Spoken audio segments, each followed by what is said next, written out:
네, 국방대학교 국가안보문제연구소장 박영준입니다. 먼저 올해가 한반도 및 글로벌 안보 정세가 상당히 이중할 걸로 전망되는데 통일부에서 4대 연구원장 특별 자담회를 마련해 주신 것에 대해서 감사를 드립니다. 지금 장관님께서 말씀하신 것처럼 북한은 특히 작년 말과 올해 초에 걸쳐서 굉장히 공격적인 전략을 표명하거나 군사 행동을 보이고 있습니다. 작년도 말 12월 26일부터 개최된 북한 노동당 중앙위원회 제8기 9차 전원회의에서 김정은 위원장은 남북 관계를 더 이상 동족 관계가 아닌 전쟁 중 두 교전국 관계라고 규정을 하였고요.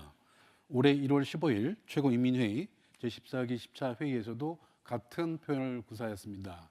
이것은 1991년 남북한이 체결했던 기본 합의서를 어떻게 보면 정면으로 부정하는 그런 것이 아닌가라고 생각됩니다. 그리고 올해 1월 접어들어서도 북한은 다양한 종류의 미사일을 시험 발사를 하고 있습니다. 지난 1월 14일은 고체 연료를 사용한 극초음속 미사일, 굉장히 높은 수준의 어떤 미사일로 서구 국가들이 평가한 겁니다만은 그것을 발사 실험하였고, 또 수중 무기 체계의 하나인 수중 핵무기 헤일 5-25를 발사했다라고 자신들이 주장했습니다. 그에 더해서 전략 순항 미사일, 불화살 3-31이랄지 이런 신형 무기들을 연속 위력을 과시하면서 군사 도발을 하고 있는 것이 실태입니다. 그에 더해서 북한 핵 전력의 증강을 언급하지 않을 수 없는데 2017년까지 북한은 6차례 핵실험을 했죠.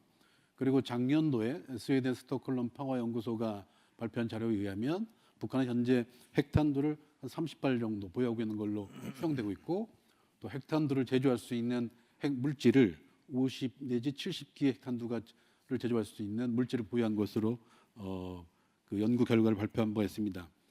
그러한 핵 전력에 더해서 공격적인 핵 전략을 이미 표명하고 있다라고 볼 수가 있는데, 2022년 9월 북한이 핵무력법을 공표했습니다마는 그 법에서는 선제 공격이 가능한 5가지의 상황을 제시하고 있습니다.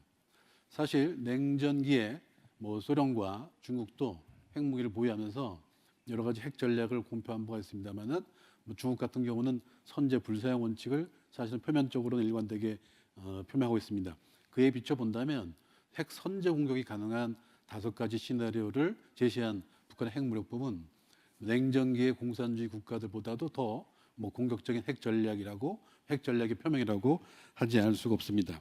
그러한 최근의 어떤 북한의 어떤 군사 전략이랄지 또 공격적인 어떤 군사 시위에 대해서 상당히 좀 우려하는 견해들이 많죠. 특히 지난 1월달 미국에서 간행되는 38 로스의 로버트 칼린, 또 지그프리드 해커 박사와 같은 미국 내 북한 전문가들은 북한이 1950년 6.25 전쟁 이래 가장 위험한 결정을 할 수 있다. 전쟁 가능성에 대해서 우려하는 견해를 표명하게 됐습니다. 물론 북한의 어떤 도발 가능성에 대해서는 우려를 해야 되지만, 그러나 제가 볼 때는 이 주장은 조금 더 나가지 않았나 싶습니다. 사실 그 논문이 공표된 이후에 북한 주재 독일 대사를 지냈던 토마스 셰퍼 대사는 같은 저널에다가 반박 기사를 치르면서 북한의 최근 행태가 위험한 것은 사실이지만 그것이 전쟁까지 갈 것은 아니다, 그런 어떤 신중론을 밝혔고, 오늘 아침인가 빅터차 조지타운 대학교 교수도 그런 입장을 밝힌 바가 있습니다. 제가 보더라도 북한의 군사적인 어떤 행태가 상당히 위험스러운 모습을 보이는 것은 사실이지만 이것이 이제 한반도의 어떤 전쟁 가능성이 있는 것인가라고 단언하기에는 아직 이르다라고 봅니다.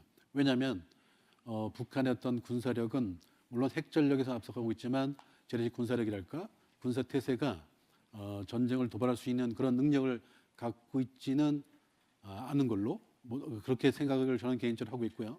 더더군다나 최근에 보도를 통해서 알려진 바와 같이 러시아 우크라이나 전쟁을 수행하고 있는 러시아에 대해서 북한이 탄약이랄까 미사일을 공급했다라고 알려져 있는데, 그런 것은 북한이 한반도에서 전쟁을 도발할 그런 의지랄까 그런 상태가 아닌 것을 어떻게 보면 단적으로 보여주는 것이 아닌가 싶습니다.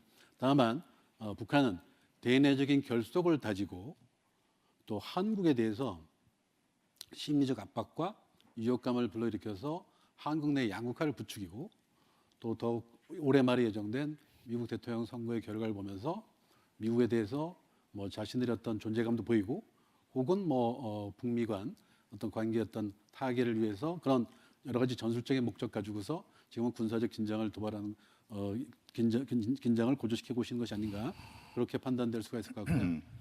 어쨌든 북한의 군사적 위협에 대해서는 우리가 예의주시를 해야 되겠지만 이것이 뭐 한 번 더 위기를 가져오는 그렇게 직결되는 것이라고 단언하기는 아직 이르지 않겠는가 그렇게 평가를 할 수가 있을 것 같습니다.